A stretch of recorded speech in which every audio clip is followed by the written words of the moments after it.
While Spock and Kirk each had their own plot in the Star Trek film series, the third member of the Enterprise's core trio was absent. Star Trek.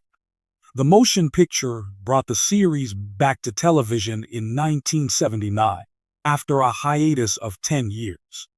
It was a letdown, but it set the stage for a decades-long epic film series. The legendary Enterprise crew returned for further adventures in the Star Trek movies, picking up where the three thrilling seasons on the small screen left off. The characters in the films, on the other hand, developed into more complex individuals than they had been in the 1960s utopian science fiction show. The plots involving Kirk and Spock, the series' linchpins, are prime examples of this. There was a huge missed opportunity in the Star Trek franchise when another key figure didn't receive the same treatment. The movie series' personalities were what really made it stand out, despite the abundance of action. They failed to provide the appropriate farewell to the character by excluding one of the Enterprise trio. Dr. Leonard McCoy was demoted to the role of a supporting character when the Enterprise crew returned for the film series, and he was never given the same depth as Spock or Kirk.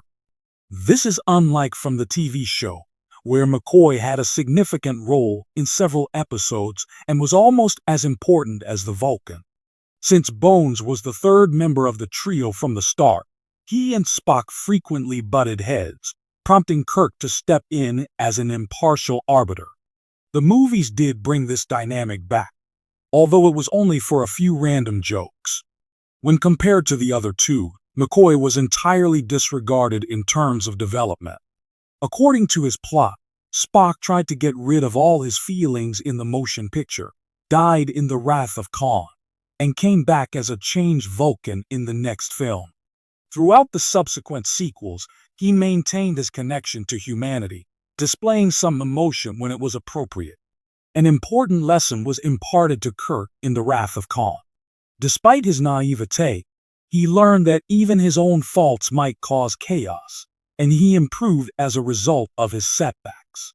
After the Klingons assassinated his son David in the sixth film, the veteran of Starfleet would face another arc, his own racism in response.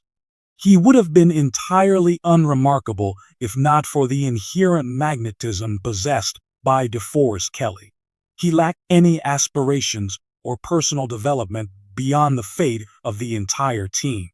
In contrast, Bones was merely a passenger for the most part and never really had a chance to develop or change.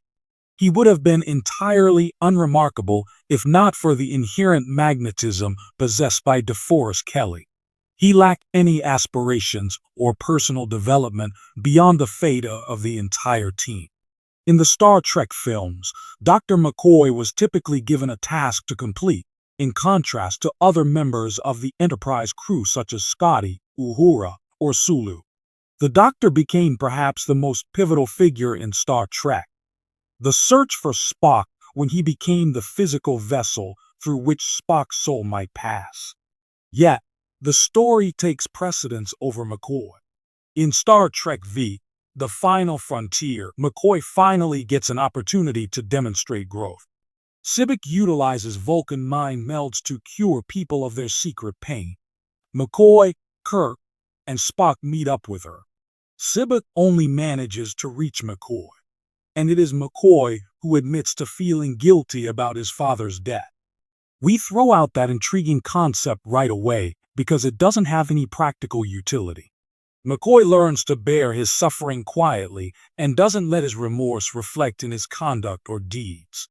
To put it in context, the majority of The Final Frontier is comedic. Thus, this sequence is completely out of place. The legendary trio took center stage in Star Trek VI, The Undiscovered Country, the final installment of the original series. The Klingons cite Kirk's bias as the reason for their imprisonment of McCoy and Kirk. At the same time, Spock has to show their innocence using both his reasoning and his emotions. Unlike Spock and Kirk, McCoy does not experience any kind of subtle development or payoff. In addition to assisting Kirk in escaping from the Klingon prison and preventing the assassination of the Federation president, he plays an equally important role in the story as the supporting characters. The real farewell for Dr. McCoy was in the pilot episode of Star Trek: The Next Generation, not in the films.